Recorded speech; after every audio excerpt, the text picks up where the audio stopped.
I have come here in the interests of peace.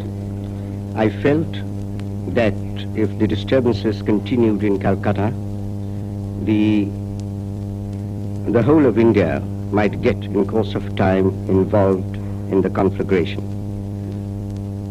Nothing that we could do seemed to be able to restore sanity in this city.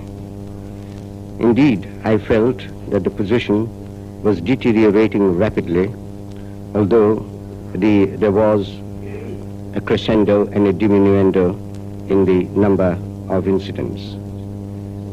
The hatred that was being engendered was increasing, and I felt that something drastic must be done in order to bring home to the people that Hindus and Muslims must live together and that this was not the way of life.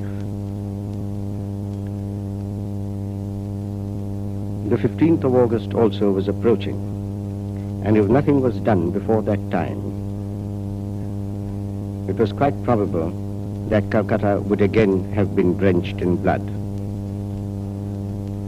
I therefore returned post-haste from Karachi and Delhi in order to see Mahatma Gandhi before he left for Noakhali, because I felt that the real problem was here in Calcutta and not in Noakhali. He agreed to stay at my request, but he made certain conditions, namely that we should take each other completely into confidence and that we should do nothing without consulting each other. This was very gracious of him, and I accepted it with alacrity. I naturally had to see members of my family, and they agreed with the greatest pleasure, and I had the blessings of my father in this behalf. The results you have seen for yourself. It was indeed a very moving sight that the pent-up feelings of Hindus and Muslims should have found expression in such jubilation and mutual happiness. What occurred was beyond our imagination. We never expected that the results would be so quick and so wonderful. We are indeed, I believe that it is the mercy of God upon the people of Calcutta and of this country that this has occurred.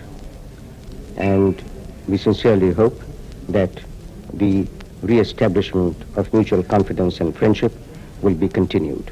In fact, there are signs everywhere that this should continue. People, now that the first flush of jubilation has passed, we can see that people are moving about in each other's localities fearlessly.